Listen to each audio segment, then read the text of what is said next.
Hello, my name's Jonathan Wisniewski. I'm the engineer at Second River Studios, and I also play bass in Utmost.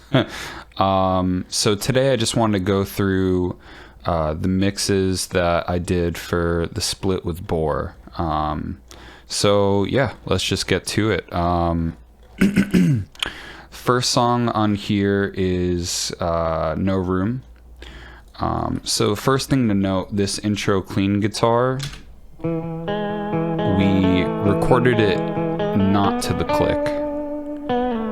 And the idea with that was to just have it be a little more raw and loose, and I guess just kind of have the emotion more towards what Alex was, just instinctively playing rather than him following a click.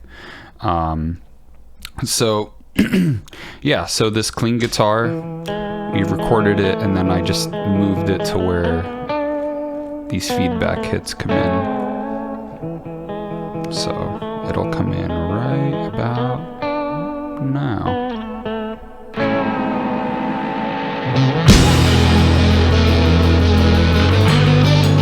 So yeah, those guitars that come in, I believe we did Alex's Swollen Pickle pedal mixed with like a vibrato.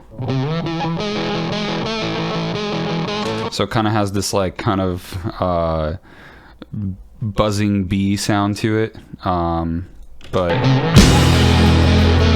yeah, the bass tone is my modded Proco Rat. So it's American made from Kalamazoo, Michigan, and I think it was like a later reissue, so it didn't have the original LM308 chip, so I got that modded in.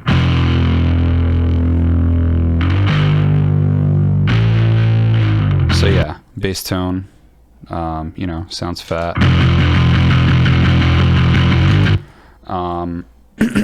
But yeah, so I guess now I'll go into the drums a little bit.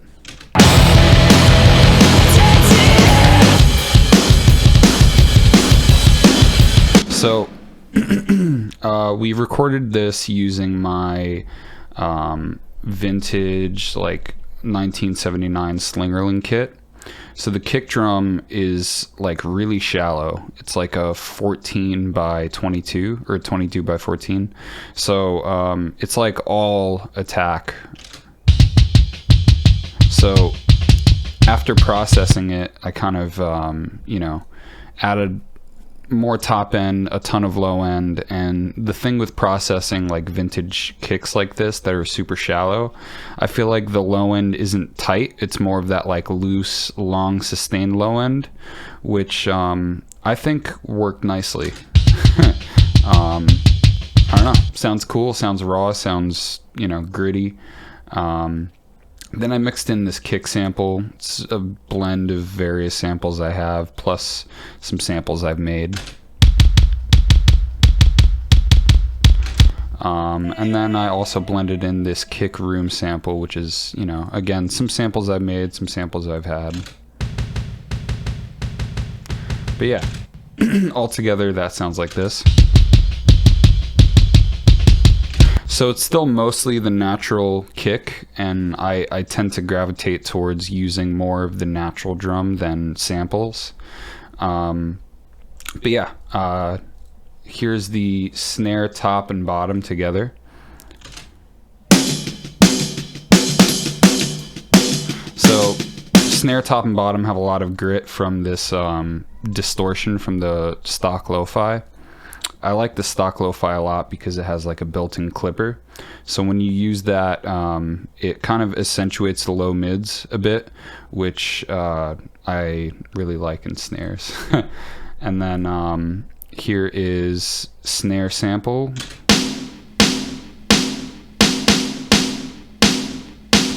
So yeah, and then here's the snare room sample. And let's see. Here's what the overheads sound like.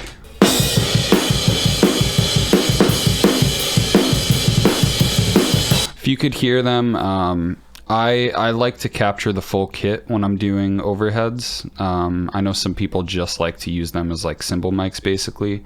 I like to get the vibe of the whole kit and maybe even a little bit of room tone in them. Yeah, that's just how I roll. And then here's the stereo room mics.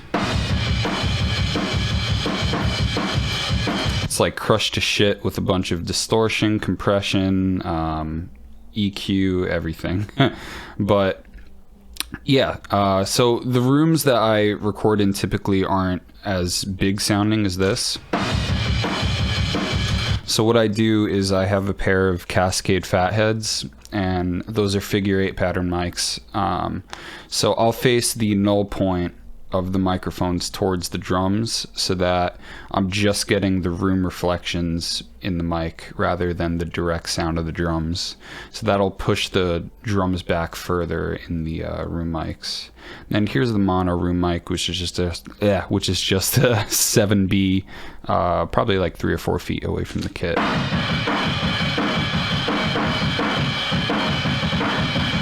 And that, you know, again, is just murdered with a bunch of distortion, compression, you know, all that stuff. So yeah, and so altogether, drums sound like this.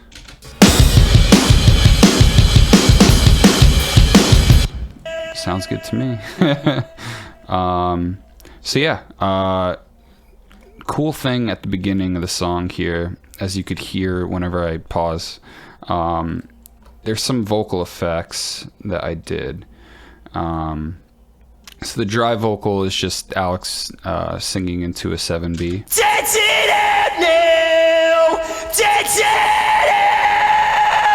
So what I really like to do with Utmost is kind of have almost glitchy, like I got almost EDM sounding vocals, but not really. That's not really the inspiration. The idea is to just have like a weird verbed out thing in the background. So what I'll do is I'll usually take one word out of a line and then repeat it a bunch, and it sounds like this.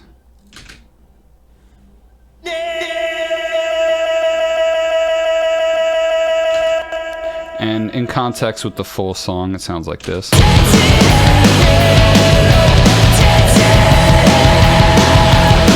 Just kind of adds like a layer to everything.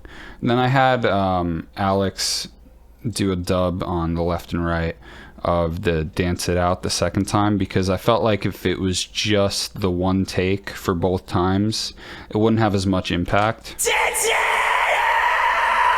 So yeah, I'm almost thinking hip hop, like how a lot of hip hop artists, they'll emphasize the rhymes. But yeah, and then another cool thing to note is this like vocal singy thing with like a tremolo organ sound to it. So what that is just Alex singing, and then I put this DB33, which is like a organ emulator, and a lot of it is just the weird kind of tremolo sound that it has, and then a bit of like, you know, drive and character and all that stuff. But yeah, so take that, stack it up with a bunch of other takes, all with that like DB33, and it sounds like this. So in the context of the whole song, it sounds like this.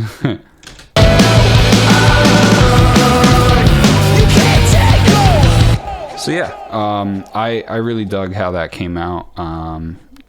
It was, I don't know, it's just a creative way to like make that vocal sound more like an instrument rather than a vocal part. And then right here, I just gotta, you know, I gotta pat myself on the back. I like this bass line I did. So,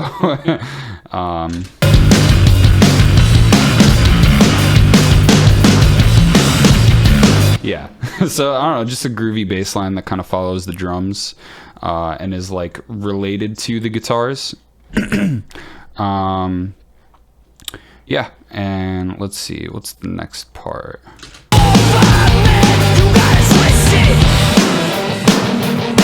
So right here, I think I'm boosting the room mics of the drums. So that just like opens the drums up a little more, and I'll show you right here.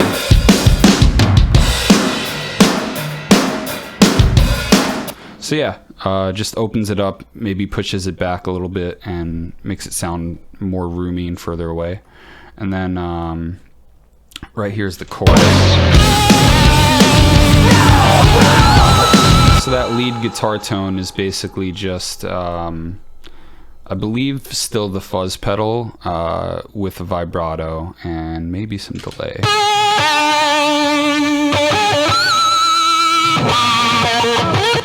But yeah, I think we just did a couple takes of Alex like jamming, and we wound up, you know, splicing them together and coming up with this. So, you know, very just like, all right, we like that. What do we go into that with? But yeah, and then right here is the clean bridge part.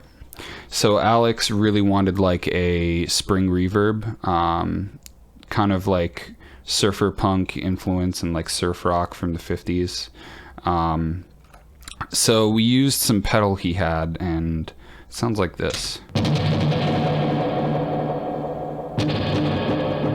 I think we put some delay on it too, but yeah, it's just like a really open, kind of really long decay spring reverb. And for some reason, like using like a plugin just didn't work for us. I think we tried it and it wasn't really the sound we were going for. So yeah, that spring verb pedal kind of helped bring that sound that we were looking for. So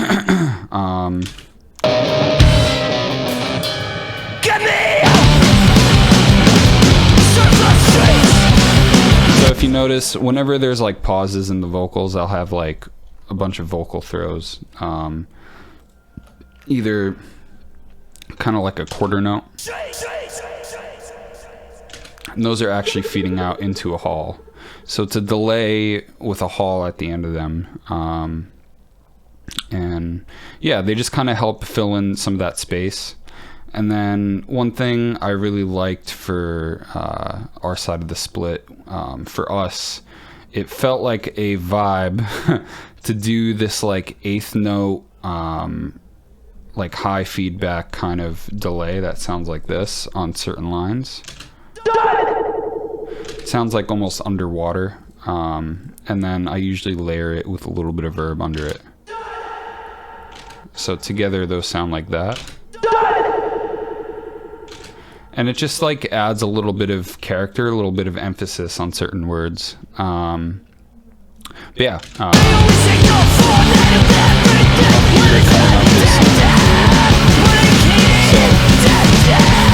Right here, for like the kind of little break before the breakdown, I used this sample that I recorded when I was at a restaurant. So I went to use the bathroom, and the paper towel dispenser that was in the restaurant had this like super gnarly fucking sound. Like I was like, that sounds so sick, I have to record that. So this is the sound. The first thing you're gonna hear is me ripping the paper towel, and then the second sound is the paper towel coming out of the dispenser, and it just has this like visceral like scream sound, like so. Like I heard that and I was like, that sounds fucking crazy. So I don't know what made me want to put this in here, but I feel like it adds something. So after I did a bunch of processing, it sounds like this. And layered in with the part, I'll play without it first. And now with it. So it just like adds something. Like that first rip follows that snare hit, and then it just I don't know, it just does something there that I like. And it's like the weirdest sound, but it sounded cool to me. Right here we also have a bunch of like cool kind of feedback from guitars. We like to add those in to keep it raw, you know.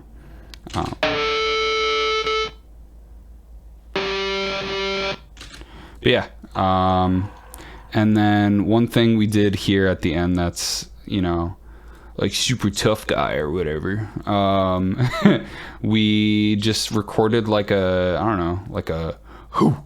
It sounds like this with probably a bunch of verb on it. But yeah, I don't know, just has some attitude to it. We dug it. But yeah, so with that snare hit, it sounds like this. Also, I just want to point out this little bass fill. Alex is doing like this fill on the drums. So I remember when I heard it, I was like, oh shit, I should like follow that on the bass, because that would be sick. So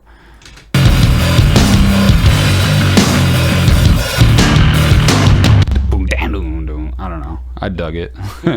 But yeah, so next song is called Vert. The working title was NJ song. Not really sure why, you know, New Jersey song, whatever. But so the intro of this song, we wanted kind of like old school sounding hip hop drums, kind of like Wu-Tang. So what I did was I recorded Alex playing the beat on the acoustic kit, and I just used the room mics and then, like, you know, destroyed it with, you know, bit crushing and all this shit. So that sounds like this. So when you mix that in, it kind of has like this weird sound to it. But I also panned it a little bit to the right because with the hip hop samples right here, which I'll play right now,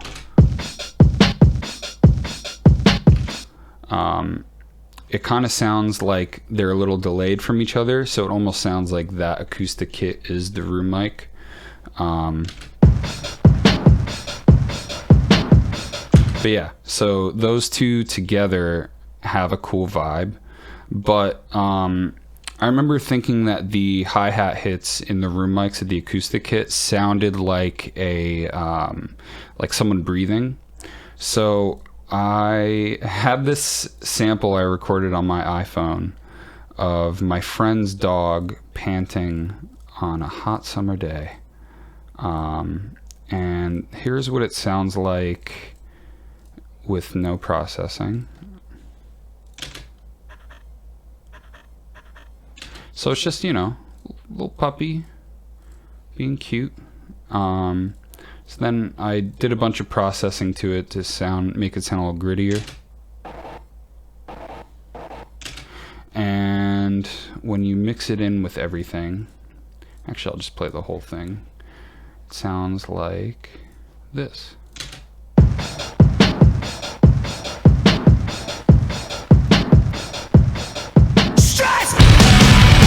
So yeah, that was just a cool, fun thing to do in the beginning, and I think it just added a lot of character to that intro part.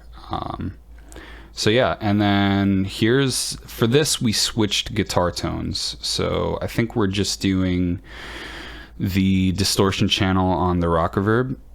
So that sounds like this.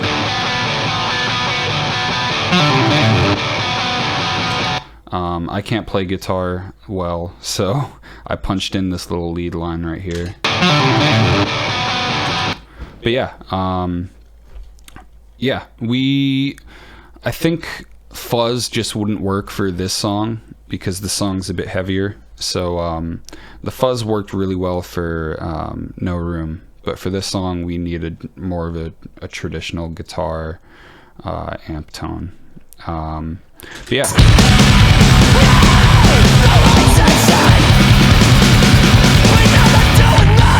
Also, another thing to note, we actually used fuzz on the bass in this song instead. So I find that for some reason the Rat is good for the chiller songs, and my Big Muff is good for the heavier songs. But yeah.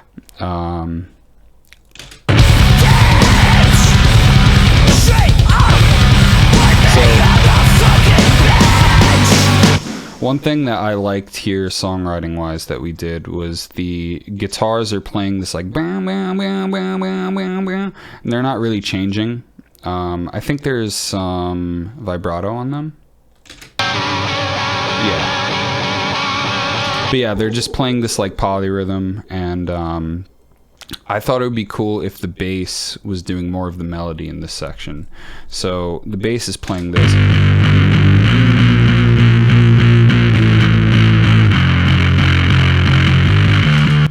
But yeah, I thought that was just, I don't know, it was more interesting than having the guitars do the melody. But yeah, next spot.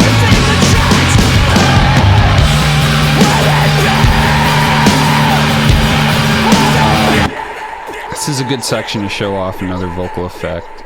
So I have this like really high feedback half note delay, and it's just like going everywhere, going left to right, and it's just adding this like sway feel to this part, but also just making it a little more uneasy and chaotic.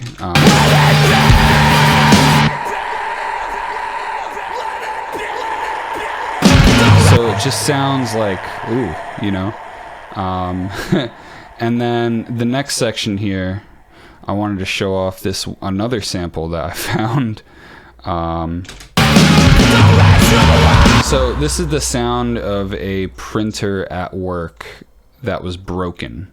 So it was giving off this weird sound, and I was like, that sounds so cool, I gotta record it. So without processing, it sounds like this.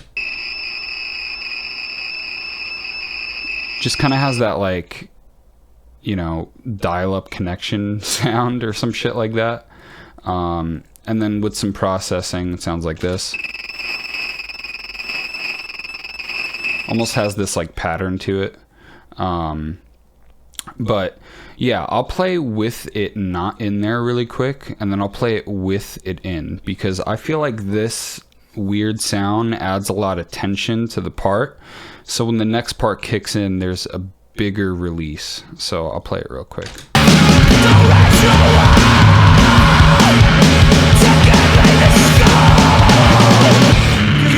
Alright, now with.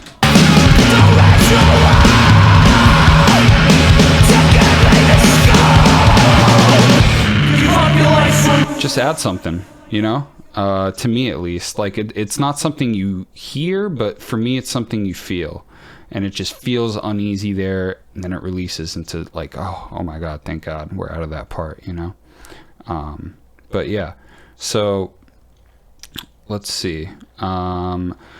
Okay, we could talk about the guitars layered in the chorus. So what I did for this song is I like to do this a lot if there's a chorus that needs a little bit of uplifting to it. So we did the normal guitar track.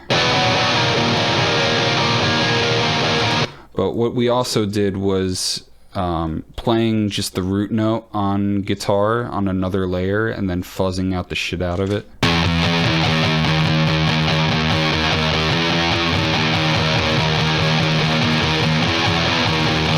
So that layer actually wound up being more dominant, but yeah, it just boosts the shit out of the mids, and it just sounds a little more forward and intense. But yeah. Yeah, I don't know, dig it.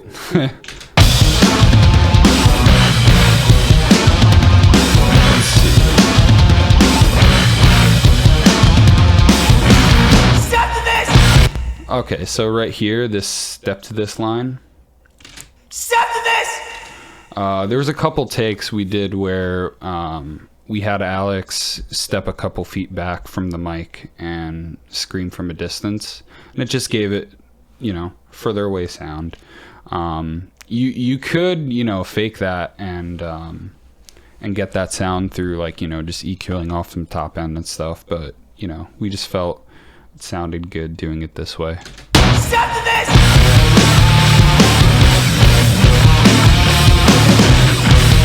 And then let's see, right here during this breakdown build-up section, if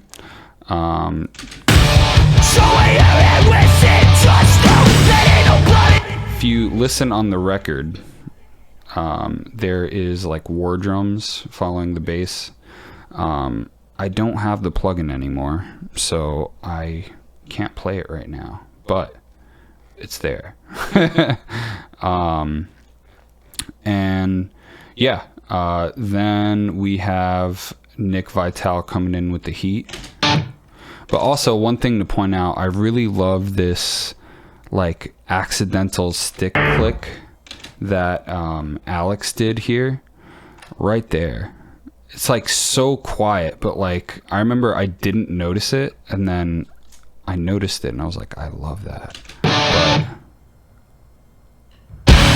it's so quiet, but it's like, it's great. I love that. Yeah. And so for this ending breakdown, we did another layer where the main guitars are playing this. And then the layered guitars are doing this. So just like, you know, super heavy, tough guy. But yeah, and together it sounds like... Life is a fuck! Life is fucking me up! Life is... And then, you know, Nick Vitale, we had him do several layers of vocals. And, you know, he just sounds great. It just sounds mad. Life is a fuck! He just sounds so, like, spitty. Like, you know, like, when he does his Fs, you hear, like, the... Like, it's... There's just so much attitude in his performance, and it's awesome. It's, like, the most aggressive vocals ever. But he also came up with this idea right here, which is, like, a... Life is a fuck! Which is cool. He was great with, like, you know, hey, why don't we do this here? And then, you know, we were with it. Life is a fuck! Life is fucking me up! So yeah, that is the Utmost side of the split. I hope you enjoyed it.